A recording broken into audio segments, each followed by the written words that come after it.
Olá, bom dia a todos e todas que nos acompanham aqui para mais uma palestra do Centro Espírita Paz do Senhor. Hoje, com a grata satisfação e felicidade de finalizar uma semana que foi a Semana da Família, certo?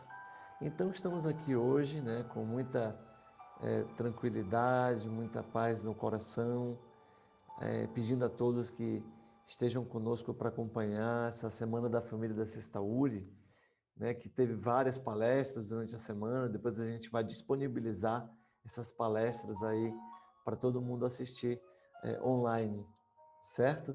Bom, a gente vai começar então a nossa reunião de hoje com a leitura de um texto, certo? Para fazer a nossa abertura, que encontra-se no livro Pão Nosso e foi ditado de Emmanuel a Chico Xavier e diz assim: em família, aprenda primeiro a exercer piedade para com a sua própria família e a recompensar seus pais, porque isto é bom e agradável diante de Deus. Isso foi dito por Paulo, está em Cartas a Timóteo, capítulo 5, versículo 4. A luta em família é problema fundamental da redenção do homem na terra. Como seremos benfeitores de 100 ou 1000 pessoas se ainda não aprendemos a servir 5 ou 10 criaturas? Esta é a indagação lógica que se estende a todos os discípulos sinceros do cristianismo. Bom pregador e mau servidor são dois títulos que não se coadunam. O apóstolo aconselha o exercício da piedade no centro das atividades domésticas. Entretanto, não alude à piedade que chora sem coragem ante os enigmas aflitivos, mas àquela que conhece as ondas nefrálgicas da casa e se esforça por eliminá-las, aguardando a decisão divina ao seu tempo. Conhecemos numerosos irmãos que se sentem sozinhos espiritualmente entre os que se lhes agregaram ao círculo pessoal, através dos laços consanguíneos, entregando-se por isso a lamentável desânimo. É imprescindível, contudo, examinar a transitoriedade das ligações corpóreas, ponderando que não existem uniões casuais no lar terreno. Preponderam aí, por enquanto, as provas salvadoras ou regenerativas. Ninguém despreze, portanto, esse campo sagrado de serviço, por mais se sinta acabrunhado na incompreensão. Constituiria falta grave esquecer-lhe as infinitas possibilidades de trabalho iluminativo. É impossível auxiliar o mundo quando ainda não conseguimos ser úteis nem mesmo a uma casa pequena, aquela em que a vontade do Pai nos situou a título precário. Antes da grande projeção pessoal na obra coletiva, aprenda o discípulo a cooperar em favor dos familiares no dia de hoje, convicto de que semelhante esforço representa a realização essencial. Emmanuel. Bom, meus amigos, eu vou convidar a todos que nesse momento possamos fechar nossos olhos, elevar nossos pensamentos a Deus e vamos dizer assim: amigo Mestre Jesus, te pedimos, Senhor, nesse momento, que os bons espíritos nos acompanhem, trazendo para nós, para perto de nós, os nossos espíritos familiares, nossos amigos espirituais, nossos anjos da guarda, a fim de que estejamos intuídos, a fim de conversar um pouco a respeito desse tema.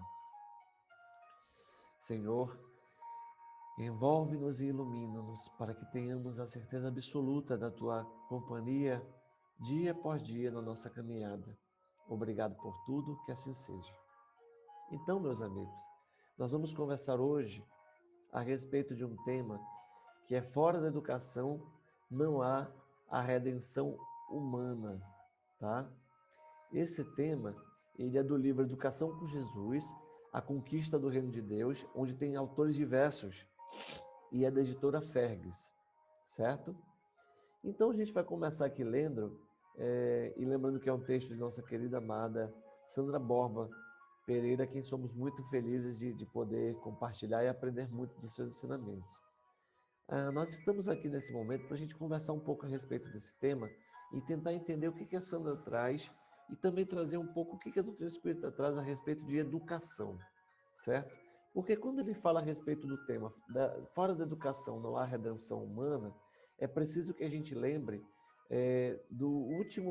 da última frase no qual ela cita, que está lá no livro O Mestre da Educação, do espírito Vinícius.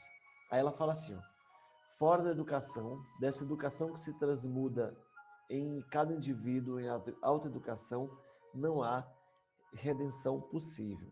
E por que a gente está começando agora pelo final, para a gente ir depois avançando? Porque quando o nosso amigo Vinícius fala nesse livro, O Mestre da Educação, e traz para a gente essa proposta de que não há redenção humana se não houver uma educação para depois se converter em autoeducação, a gente precisa entender uma coisa importante. Primeiro, a Sandra traz para a gente a intenção de entender que a educação tem duas dimensões. A primeira educação é aquela factual, em que a gente tem ali, né, toda a proposta de uma questão de fatos em que a gente convive em sociedade, na cultura onde a gente está inserido, dentro da casa espírita, na nossa família, no local em que a gente socializa, em que a gente troca ali experiências e aprende e compartilha. E ela também traz a proposta do ideário pedagógico. O que é isso? Conjunto de informações em que nós somos ali, muitas vezes, instruídos a ter, onde nós compartilhamos também conhecimentos, aprendemos e criamos também conhecimento, né? É importante ressaltar que esse ambiente de ideário pedagógico, ele encontra-se na escola, encontra-se no momento em que os filhos estão fazendo ali a sua atividade de casa, de tarefa de casa, nos momentos em que nós compartilhamos algum conteúdo por meio de livros, assistimos algum vídeo de aprendizado, onde nós aprendemos ali algum conteúdo um pouco mais direcionado para a questão de instrução.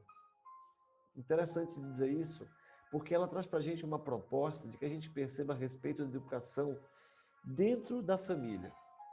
Como estamos falando a respeito da educação na família, é preciso entender primeiro quem são esses componentes que abrigam essa família e o que seria uma família, né, nesse caso aí. E aí, a gente foi aqui procurar essa questão de família e encontrou a pergunta 773 do Livro dos Espíritos, que diz assim: por que é que, entre os animais, os pais e os filhos deixam de reconhecer-se quando estes não mais precisam de cuidados? Os animais vivem na vida material e não vida moral. A ternura da mãe pelos filhos tem por princípio o instinto de conservação dos seres que ela deu à luz. Logo que esses seres podem cuidar de si mesmos, está ela com sua tarefa concluída. Nada mais lhe exige a natureza. Por isso é que os abandona, a fim de se ocupar com os recém-vindos. Ou seja, no reino animal, há sempre esse ciclo em que, uma vez que o filhote se torna corresponsável, responsável pela sua vida, ele é abandonado pelo grupo, pela sua mãe e por todo mundo. Mas há pessoas, e é a pergunta 774 que diz, Kardec pergunta, há pessoas que do fato de os animais, ao cabo de certo tempo, abandonarem suas crias, deduzem não ser os laços de família entre os homens mais do que resultado dos costumes sociais e não é efeito de uma lei da natureza? Que devemos pensar a esse respeito? É preciso entender aqui que muita gente acha que não, que, bom, os animais, há algum tempo, abandonam suas crias. Então, a gente está percebendo aqui que o menino já cresceu, ele já pode ir embora cuidar da sua vida. E aí os espíritos respondem assim, diverso dos animais é o destino do homem. Por que então querer sempre confundi-lo com eles? Há no homem alguma coisa a mais, além das necessidades físicas. Há a necessidade de progredir. Os laços sociais são necessários ao progresso e os de família, mais apertados tornam os primeiros. Eis porque os segundos constituem uma lei da natureza. Quis Deus que, por essa forma, os homens aprendessem a amar-se como irmãos. Isso é bem interessante, porque aqui nesse momento ele cria para a gente o seguinte, a natureza, ela tem ali o momento dela, né, onde os animais vivem vida material, mas não vida moral, certo? E aqui na resposta dos espíritos, a gente vê uma coisa interessante que eles falam. Há necessidade de progredir além das questões físicas. E aí ele fala uma coisa que vai ser o mote do que a gente vai conversar. Os laços sociais são necessários ao progresso e os de família mais apertados tornam os primeiros. Essa pergunta e essa resposta, elas são bem interessantes porque quando a Sandra vai colocando para a gente a respeito dessa fora da educação não há redenção humana, a gente percebe que onde é o nosso primeiro momento de aprendizado, onde a gente realmente aprende a ser e a ser e ter os primeiros passos de boa convivência. Onde a gente cria um legado que talvez ali vá mexer com o espírito que está em formação, porque enquanto crianças estamos em formação, que senão a da família. E aí vem aquela pergunta, né, que a gente sempre conhece um pouquinho, que é a 775. Qual seria para a sociedade o resultado do relaxamento dos laços de família? Se a gente relaxasse os laços de família, não, beleza, eu já tive filho, pronto, vai viver sua vida, não precisa aqui conviver, aprenda com o mundo, etc.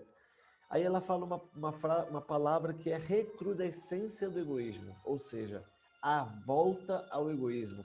E se a gente for mais profundo, a gente vai responder assim, a volta ao primitivismo, onde a gente vai ser movido por muito mais questões pessoais, interesse pessoal, do que interesse coletivo. E a gente não vai olhar para a sociedade. Bom, a gente então até agora falou do livro O Mestre da Educação, do irmão Vinícius, né? Falou agora aqui algumas perguntas do Livro dos Espíritos, e aí a gente vê uma coisa interessante. Lá no Evangelho segundo o Espiritismo tem uma passagem de Santo Agostinho que ele fala assim a respeito das famílias. Formam famílias os espíritos que a analogia dos gostos, a identidade do progresso moral e a afeição induzem a reunir-se. São três coisas aqui. A analogia dos gostos, sim, a sintonia de gostos entre os espíritos que reencarnam na mesma família. Há uma identidade do progresso moral, ou seja, há uma questão toda de entender que cada um que está ali constituído naquela família é peça, sim, importante para o progresso moral, certo? E há também a questão toda de afeição. Por mais que a gente tenha dificuldade com alguém da nossa família no qual a gente vive, há sim uma afeição, certo? E nessa afeição, a gente precisa entender que ela faz parte dessa condução que a gente tem enquanto espírito que está encarnado para fazer ali uma diferença. Aí olha só interessante, os mesmos espíritos em suas migrações terrenas se buscam para se gruparem como fazem no espaço, originando-se daí famílias unidas e homogêneas. Se nas suas peregrinações acontecem ficarem temporariamente separados, mais tarde tornam a encontrar-se, venturosos pelos novos progressos que realizaram. Mas como não lhes cumpre trabalhar apenas para si, permite Deus que os espíritos menos adiantados encarnem entre eles, a fim de receberem conselhos e bons exemplos, a bem de seu progresso. Esses espíritos se tornam, por vezes, causa de perturbação no meio daqueles outros, o que constitui para estes a prova e a tarefa a desempenhar. A gente não tem dentro da nossa casa alguém que muitas vezes precisa um pouquinho mais de atenção, precisa um pouquinho mais de amor, um pouquinho mais de afeto, um pouquinho mais de educação moral, um pouquinho mais de acompanhamento ali intelectual. Às vezes eu fico falando isso assim como se fosse o outro, mas será que a gente deve se colocar também na posição? Será que a gente não é esse espírito ainda que precisa um pouco dessa evolução, que precisa aprender a ser um pouco melhor, que precisa aprender um pouco a desenvolver, né? Que ali é um pouquinho diferente dos outros para a gente perceber a sua grande proposta de evolução, né? Ou seja, será que não tem ali, será que nós não somos ainda esses espíritos menos adiantados? Ou será que temos alguém que precisa do nosso amor, do nosso acolhimento, da nossa paz? E aí vem a questão da família, meus amigos. Acolhei-o, portanto, como irmãos, auxiliai-os e depois no mundo dos espíritos a família se felicitará por haver salvo alguns náufragos que a seu turno poderão salvar outros. Olha que coisa interessante. Uma vez que a gente salva esse querido, a gente salva essa pessoa que encarna na nossa vida, para a gente aprender a amar, para a gente aprender a desenvolver essa compaixão, esse carinho, a gente vai ser salvo, né? Ou seja, a gente salvou os náufragos que poderão salvar outros. É um ciclo constante. E aí a Sandra traz para a gente uma proposta legal para a gente perceber, que é essa questão toda de entender mesmo a família como um grande berço de educação moral. E aí a gente vai ver o seguinte, lá no livro SOS Família, de Joana de Ângeles, a gente vai ver uma proposta legal aqui, que é a seguinte. O que é família lá no SOS Família, né? É um grupamento de raça, de caracteres e gêneros semelhantes, resultado de agregações afins. A família genericamente representa o clã social de sintonia por identidade. Vejam, mais uma vez, identidade sendo falada, tá? Que reúne espécimes dentro da mesma classificação. Juridicamente, porém, a família se deriva da união de dois seres que se elegem para uma vida bem comum, através de um contrato, dando origem à genitura da mesma espécie. Aí ela continua, a Joana, pequena república fundamental para o equilíbrio da grande república humana representada pela nação. A família tem suas próprias leis que consubstanciam as regras de bom comportamento dentro do impositivo do respeito ético recíproco entre os seus membros, favorável à perfeita harmonia que deve vigir sob o mesmo teto em que se agasalham os que se consorciam. É interessante a gente saber o que os espíritos falam a respeito de família, porque a gente precisa entender que a família que nós estamos hoje, ela é um grupo de espíritos normalmente necessitados, desajustados, em compromisso inadiável para a reparação, graças à contingência reencarnatória. E aí vem a bênção da reencarnação para reunir espíritos que precisam uns dos outros para sobreviver. Ah, não preciso da minha mãe mais não, eu já sou aqui adulto. Muitas vezes a gente ouve isso. Ou então a gente ouve, não, meu filho que se vire, porque ele já tem ali um negócio dele, não precisa da minha vida, certo? A gente ouve algumas coisas assim a respeito da família. A gente ouve, às vezes, essa questão toda de entender que cada um se vire, certo? Mas aí vem uma questão interessante que me veio à mente agora. A família, ela é uma grande escola, uma grande universidade do amor, onde espíritos familiares se reúnem para que possam aprender uns aos outros, para que a gente possa criar, é por isso que ela é o núcleo da sociedade, porque a gente pode criar, sim, dentro da família, esse berço de amor, esse berço de bons sentimentos. É desafiador muitas vezes, é angustiante muitas vezes, mas a gente precisa perseverar, a gente precisa dar o nosso melhor, para que a gente possa fazer a grande diferença. E aí onde é que entra isso? Vejam só. Aí vem a questão da educação, que também está lá, né, dentro do livro Excelsior e Família. A educação é base para a vida e comunidade, por meio de legítimos processos de aprendizagem que fomentam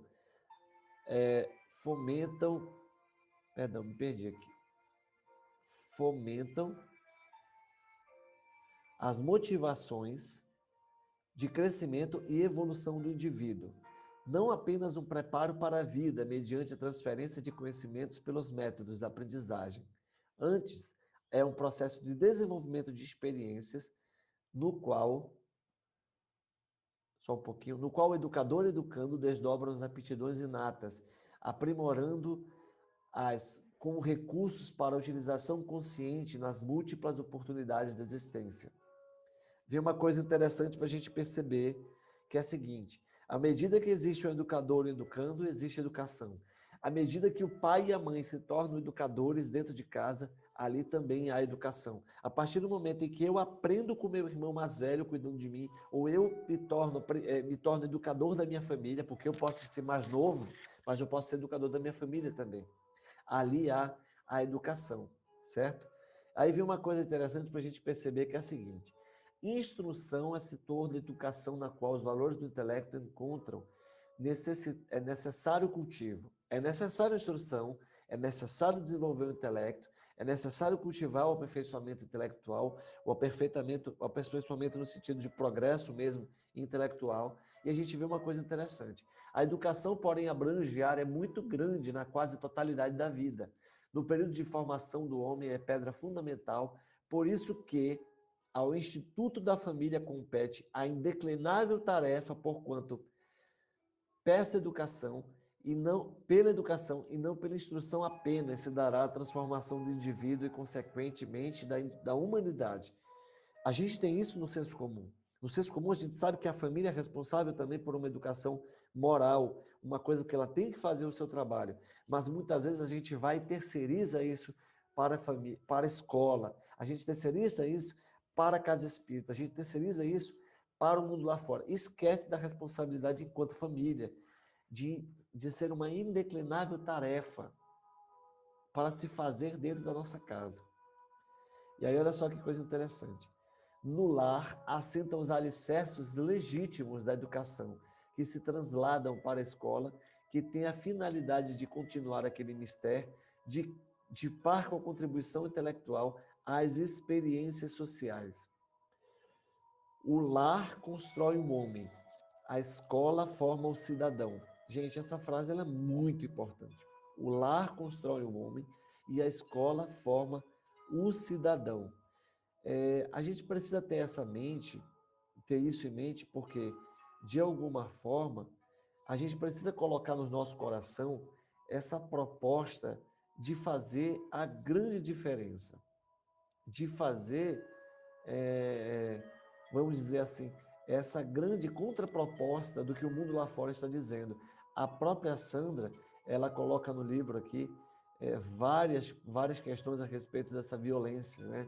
Do que está acontecendo no mundo lá fora, de que a gente precisa entender, junto às novas gerações, algumas coisas interessantes, como exemplo familiar, disciplinas morais, um diálogo esclarecedor, o estímulo ao enfrentamento de desafios saudáveis, estudo e vivência de valores éticos, o cultivo da disposição moral para o aprimoramento e uma ambiência evangelizadora. Gente, isso tem a ver com a educação moral, que às vezes não é somente numa competência do que está terceirizado. Ah, não, vou mandar meu filho lá para a casa espírita que ele vai ser evangelizado e ele vai ser bem instruído, etc. Não, gente. A questão toda de criar um ambiente dentro da sua casa. É por isso que a gente brinca de vez em quando dizendo que a casa espírita não é a casa só material lá, que a gente tem as paredes, né, as salinhas, etc. A casa espírita começa dentro do coração, dentro do núcleo familiar. Porque é ali que a gente muitas vezes troca experiências da alma e que a gente vê uma grande diferença, né? Aí vem uma coisa interessante aqui que ela fala para a gente no livro da educação aqui. Ela vai e fala bem assim, ó, isso é a Sandra Borba falando. A finalidade educativa por excelência é a de formar homens de bem. Está lá na questão 917 do Livro dos Espíritos. E para isso concorrem todos os responsáveis por esse processo.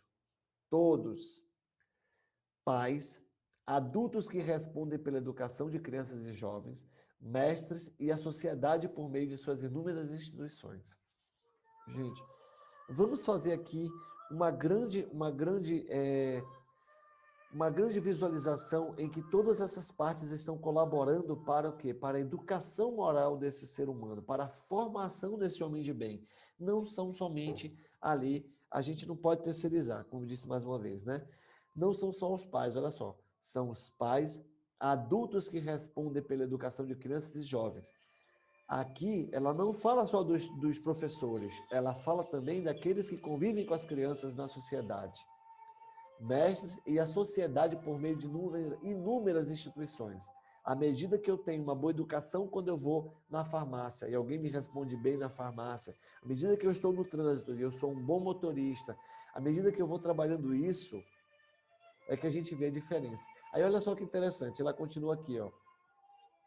E especialmente na infância, o processo educativo tem grande força, período em que o espírito é mais acessível às impressões que recebe que podem auxiliar o seu adiantamento. Isso ela pega do Livro dos Espíritos. E especialmente na construção de bons hábitos, pois a educação é o conjunto dos hábitos adquiridos. Isso é uma frase de Allan Kardec quando ele comenta a pergunta 685A, né? E aí vem uma coisa interessante, olha só. Os responsáveis pelas crianças e jovens devem se pautar especialmente pelo exemplo moral e o conteúdo dessa educação deverá necessariamente auxiliá-los a construir uma visão do homem enquanto espírito imortal para que nele se enfraqueça o egoísmo e prevaleça a vida moral sobre a vida material. Meus amigos, eu vou dizer uma coisa para vocês. É uma questão muito interessante que a gente coloca aqui, que é assim, é aquela que tem a ver com tudo aquilo que realmente eu tenho de referência para fazer a transformação na vida da criatura. Quando eu sou responsável por uma criança que vem ao meu lar, assim como quando eu sou responsável também por toda essa composição que está no sentido de evangelizador, evangelizando, no sentido de ser ali responsável por fazer essa transformação do homem no homem de bem, né? E também para a gente perceber algo interessante que é o seguinte: quando nós estamos responsáveis dentro da nossa casa pelos nossos familiares, a gente precisa entender o amor.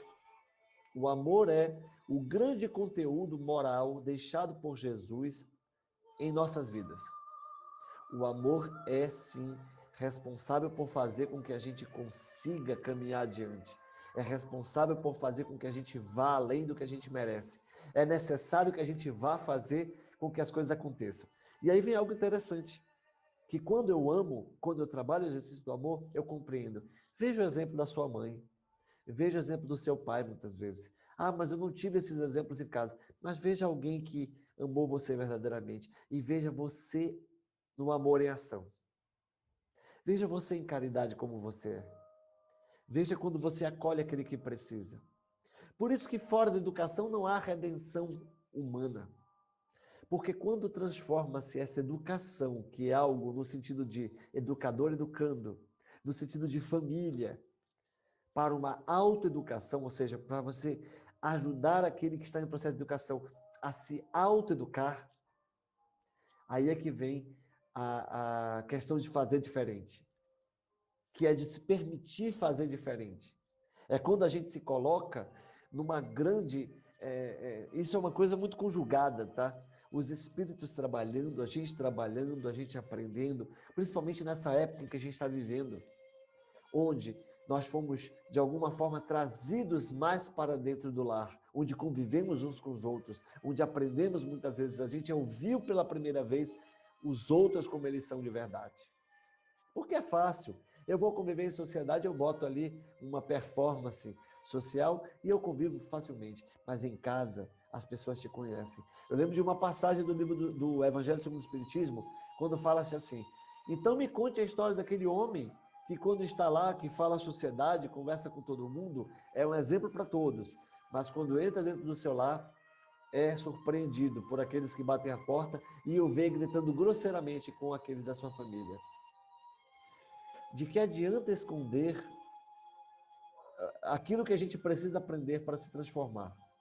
De que adianta esconder aquilo tudo que a gente tem em sociedade para a gente fazer diferença? Porque agora é o momento da gente pegar e fazer o grande passo para a transformação. As pessoas dizem que estamos em transição planetária. Eu gostaria de dizer a você que você já está a um passo da sua vida de mundo de regeneração, a partir do momento que você transforma o seu exemplo e o seu dia a dia em mundo de regeneração. Em que você supera, em que você faz acontecer, em que você faz com que a sociedade veja a beleza que é amar, a beleza que é conviver, a beleza que é educar o seu filho, a sua filha, a beleza que é você estar em família. Ah, Ives, mas eu não tenho família. Você tem. Existem os laços de amizade que compõem a sua família. Existem as pessoas com quem você convive, seja na casa espírita, seja no seu trabalho, seja na sua escola, na sua faculdade. Onde você estiver, você tem alguém que você chama família. Nem que seja o seu cachorro, a sua cachorra. Nem que seja o seu gatinho, a sua gatinha. Mesmo que você não tenha animais, é aquela planta que você cultiva.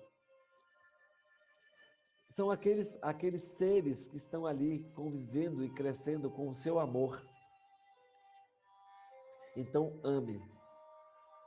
Quando a gente precisa trabalhar esse amor dentro de nós, é que a gente precisa realmente aprender. É que a gente precisa desenvolver em nós essa gratidão que é fazer acontecer. É quando a gente se percebe aprendiz dentro da sociedade e quando a gente pega e coloca essa realidade para fazer acontecer. É quando a gente se percebe dentro da nossa família. É quando eu amo a minha família de verdade. É quando eu cuido daquelas pessoas com quem eu convivo.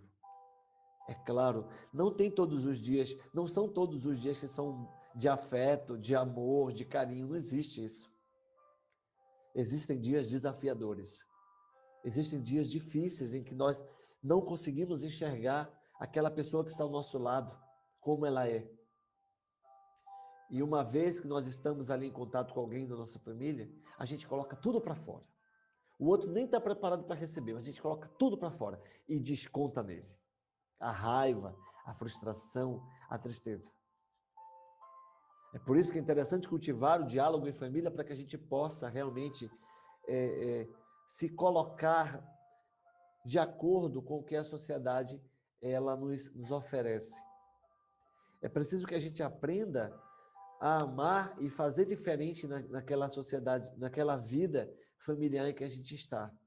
A Sandra coloca umas coisas interessantes, ela fala da criança, e aí a gente tem que lembrar, sim, o mestre Lyonês, quando ele fala da criança para a gente, porque tem muito a ver com essa proposta. Porque olha só, as crianças são os seres que Deus manda novas existências, para que ele não possa imputar excessiva severidade, dar-lhe eles todos os aspectos da inocência. Ainda quando se trata de uma criança de maus pendores, cobrem-lhe as más ações com a capa da inconsciência. Essa inocência não constitui superioridade real com relação ao que eram antes, não. É a imagem do que deveriam ser, e se não o são, o consequente castigo exclusivamente sobre elas recai. As crianças, assim como os jovens, precisam das nossas atenções. Não só as crianças, mas também todos aqueles que fazem parte do nosso ciclo de aprendizado. É por isso que precisamos entender os que estão conosco. É preciso que a gente precise entender que a educação moral familiar dessas crianças, adolescentes e jovens encontra na Casa Espírita o apoio do núcleo ou do setor de evangelização. É por isso que a gente precisa entender que quando a gente fala a respeito disso, ou seja, de que existe essa necessidade de uma geração progredir em conjunto, de que toda uma questão de vivermos juntos, a gente precisa sim dar a nossa parte, ajudar nessa renovação da humanidade e ajudar nessa transformação que compete a nós, enquanto espíritos aí caminhantes, de fazermos a nossa grande diferença. A gente precisa caminhar e precisa ter isso em mente. A gente precisa entender que Deus tem ali a sua, a sua confiança em nós. Porque a gente percebe, muitas vezes, que tudo isso que nós vivemos em família, às vezes são tão passageiros. Consulte até agora no seu consciente, consulte até agora na sua jornada, na sua vida, até agora. Até agora. O que você viveu em família que mais te agradou? O que você sentia falta dentro do seu convívio? Como é que você lida com essa proposta de fazer realmente acontecer, né? Como é que você lida com essa proposta de amor? E aí, meus amigos, eu não posso deixar de esquecer aqui de comentar a respeito também daquele item que fala a respeito de a parentela corporal e parentela espiritual. Não são só os fisicamente, não são só os genéticos que são nossos familiares.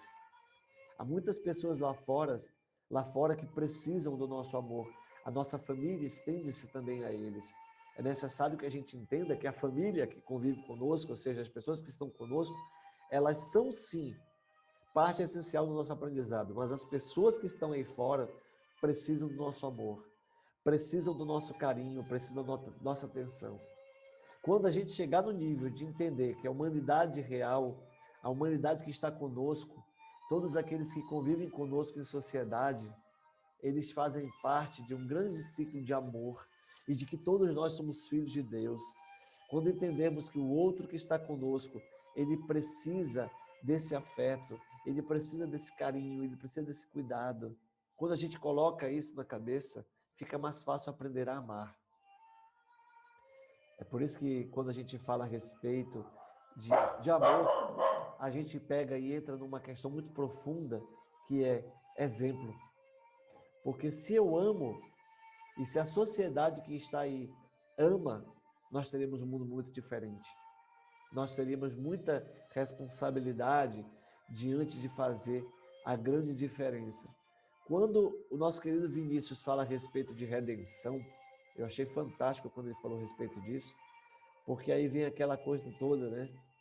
Ou seja, a questão da redenção é acabar realmente com essa questão toda de castigo, de entender que é um castigo, e entender sim que é uma reabilitação.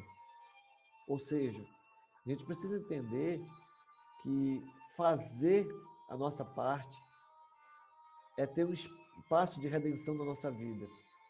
Fazer a nossa parte corresponde a amar sem medidas, a fazer a diferença naquele que está conosco, no nosso irmão, na nossa irmã, no nosso pai, na nossa mãe. Muitas vezes nosso pai e nossa mãe não estão conosco fisicamente mais, mas a gente não vai deixar de amá-los, uma vez que foram nossos pais. E uma das ferramentas mais importantes para essa educação dentro do progresso moral na conjuntura familiar é o perdão. E é preciso que a gente ame e é preciso que a gente perdoe. Perdoar não é passar o mundo na cabeça, não, pode fazer de novo, não tem problema, não é isso. Perdoar é acima disso. É compreender que o outro teve um momento dele e cabe a nós compreender a lição que aquilo foi designado, aquilo que a gente está fazendo de diferente. Meus amigos, nós vamos começando a finalizar aqui a nossa conversa, lembrando que tudo aquilo que a gente aprendeu hoje, durante essa semana da família da Sexta URI, foi para o nosso progresso moral, que a gente possa abraçar o nosso irmão, nossa irmã, nosso pai, nossa mãe, nossos filhos, nossos cachorros. Olhe para sua plantinha, vai lá falar com ela, converse com ela. Trabalhe esse amor. Faça com que haja um grande processo de educação moral para que se expanda, para que as pessoas vejam, nossa, que família legal, como eles se amam, como eles se cuidam. Porque naquele momento nós nos tornamos exemplos para todos. Quando nós fazemos a nossa parte, nós estamos ali de acordo com aquilo que Jesus pregou, que é amar a Deus sobre todas as coisas e ao próximo como a si mesmo. E por que não dizer, amar a Deus em sua plenitude e ao próximo, como a gente gostaria realmente que fosse esse amor por nós. Eu gostaria muito que esse amor que aí veio nessa mensagem, ele possa ficar durante a semana, durante a sua vida, durante a sua reflexão. Eu gostaria muito que você recebesse nesse momento um grande abraço do amigo Jesus, onde você estiver, para que você tenha coragem para seguir adiante. E que, apesar das dores, a vida ela continua. E a gente precisa fazer a nossa parte. Muito obrigado a todos. A gente vai fazer agora a nossa prece final. Amigo Jesus, muito obrigado pela oportunidade, Senhor. Obrigado por estarmos reunidos. Obrigado, Senhor, por tantos corações amigos. Obrigado pela nossa família, obrigado pelas lições. Abençoa, Senhor, e protege a cada um de nós. Constitui em nós, Senhor, a fortaleza segura para caminharmos dia após dia. Que sintamos o Teu amor, que sintamos o amor dos amigos espirituais que são nossa família espiritual. Que sintamos o amor por todos aqueles que nos circundam. Fica conosco hoje e sempre, que assim seja. Muito obrigado, gente. Bom domingo, boa semana e que a gente possa aí aproveitar para a gente amar nossa família. Até mais. Muito obrigado. Fiquem com Deus.